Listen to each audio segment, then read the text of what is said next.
¿Qué tal, colegas? Bienvenidos. Hoy nos vamos a meter de lleno en un tema que es fundamental para la UNACOM, el cáncer de endometrio. La idea es que al terminar esta revisión se sientan con total seguridad para responder lo que sea que les pregunten. Muy bien. Para que estemos todos en la misma página, esta es nuestra hoja de ruta. Partimos con la definición y los tipos. De ahí, pasamos a los factores de riesgo y a ese síntoma que siempre, pero siempre, nos tiene que hacer sospechar. Luego, revisamos cómo se llega al diagnóstico, la estadificación, el tratamiento y, para cerrar, un resumen con los puntos que no se les pueden olvidar de cara al examen. Bueno, empecemos por lo básico. ¿Qué es exactamente el cáncer de endometrio? Y más importante aún, ¿por qué decimos que tiene dos caras? Entender esto es clave para todo lo que viene después. Como ven, es un cáncer que nace en la capa interna del útero, el endometrio. Y ojo con este dato que es súper relevante. Es el cáncer ginecológico más común en países desarrollados, por sobre el de cuello uterino.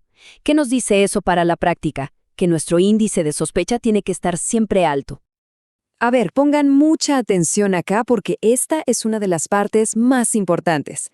No hay un solo tipo de cáncer de endometrio. Hay dos. El tipo 1, o endometrioide, es el más frecuente, el clásico. Depende de hormonas, generalmente tiene buen pronóstico y viene de una hiperplasia. Pero luego está el tipo 2, el no endometrioide. Este es más raro, sí, pero es mucho más agresivo. No tiene que ver con hormonas y aparece en endometrios ya atróficos. Tener clara esta diferencia es fundamental, porque el enfoque y el pronóstico cambian radicalmente. Ok, ya conocemos los dos tipos. La pregunta lógica ahora es, ¿en qué pacientes tenemos que prender las alarmas? ¿Qué banderas rojas buscamos en la anamnesis? Miren, si se tienen que quedar con una sola idea de esta parte, que sea esta. Estrógeno sin oposición. Es así de simple. Piensen en la progesterona como el freno que controla el crecimiento del endometrio. Si hay mucho estrógeno, el acelerador, y no hay suficiente progesterona para frenarlo, el endometrio crece y crece sin control. Ahí, sobre todo para el cáncer tipo 1, es donde empieza el problema. Y aquí podemos ver los escenarios clínicos clásicos donde ocurre esto. La obesidad es el número 1, porque el tejido graso produce estrona, un tipo de estrógeno. El síndrome de ovario poliquístico, con su anovulación crónica, es otro factor de peso. Obviamente, la terapia de reemplazo hormonal solo con estrógenos. El tamoxifeno, que aunque es un antiestrógeno en la mama, actúa como proestrogénico en el endometrio. Y claro, no podemos olvidar el síndrome de Lynch, esa condición hereditaria que nos obliga a buscar activamente este cáncer y también el de colon en esas familias. Perfecto, ya sabemos quiénes están en riesgo. Pero, ¿cómo llega la paciente a la consulta? ¿Cómo se manifiesta la enfermedad? La buena noticia, entre comillas, es que este cáncer suele dar una señal de alarma muy clara y temprana.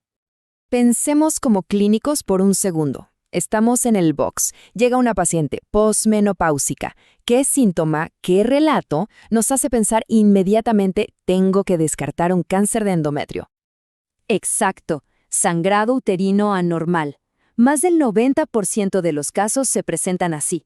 Y esto, aunque suene paradójico, es una tremenda ventaja porque es un síntoma que alarma a la paciente y nos permite hacer un diagnóstico precoz cuando la enfermedad es totalmente curable.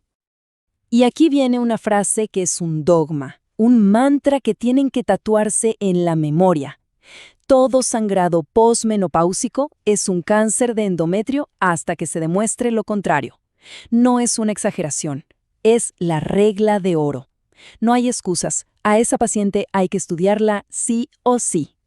Muy bien, ya tenemos la sospecha clínica fuerte. ¿Y ahora qué? ¿Cómo pasamos de la sospecha a la certeza? Vamos a ver el algoritmo diagnóstico, paso a paso. El camino es súper directo y lógico. Primero, la sospecha por el sangrado. Segundo paso, la primera herramienta que usamos, una ecografía transvaginal para medir el grosor del endometrio. Y el tercer y último paso, si es necesario, es la biopsia, que es nuestro gold standard, la que nos da el nombre y apellido del diagnóstico. Y ojo con este número, 4 milímetros, grábenselo. En una paciente posmenopáusica con sangrado, si la ecografía transvaginal muestra un endometrio de 4 milímetros o menos, el valor predictivo negativo para cáncer es altísimo, casi del 99%, O sea, nos deja muy tranquilos. Pero si mide más de 4 o en algunas guías 5, la biopsia es obligatoria. Listo, diagnóstico confirmado por biopsia. ¿Y ahora cómo lo tratamos? Bueno, aquí la cirugía se convierte en la gran protagonista. Y no solo para curar, sino también para otra cosa fundamental. Y aquí va una pregunta clásica de examen, la típica comparación que les encantan hacer. A diferencia del cáncer de cuello uterino, donde la estadificación es clínica, en el de endometrio es quirúrgica. ¿Qué significa esto? Que necesitamos la cirugía no solo como tratamiento, sino para saber exactamente qué tan avanzada está la enfermedad. La cirugía nos da el estadio final. A ver, aquí tenemos la estadificación de la FIGO, pero en simple. En etapa 1, el tumor está confinado al cuerpo del útero. Si baja y toca el estroma del cuello, ya es etapa 2. En la etapa 3, la cosa se extiende a los ganglios o a los tejidos de la pelvis. Y ya en la etapa 4, hablamos de metástasis a distancia o invasión a la vejiga o al recto. Como dijimos, la mayoría de las veces lo diagnosticamos en etapas tempranas localizadas.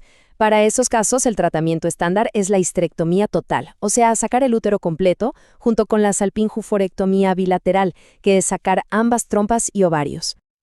¡Excelente! Ya recorrimos todo el camino desde lo más básico hasta el tratamiento. Ahora, para que se queden con lo más rentable de cara al examen, vamos a destilar todo en los puntos clave que sí o sí tienen que manejar.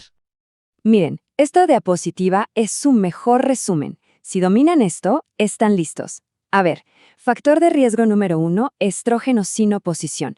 Síntoma cardinal, sangrado posmenopáusico. Primer examen a pedir, ecografía transvaginal, buscando un grosor endometrial de más de 4 milímetros. El diagnóstico definitivo siempre es con biopsia. Y por último, no lo olviden, la estadificación es quirúrgica.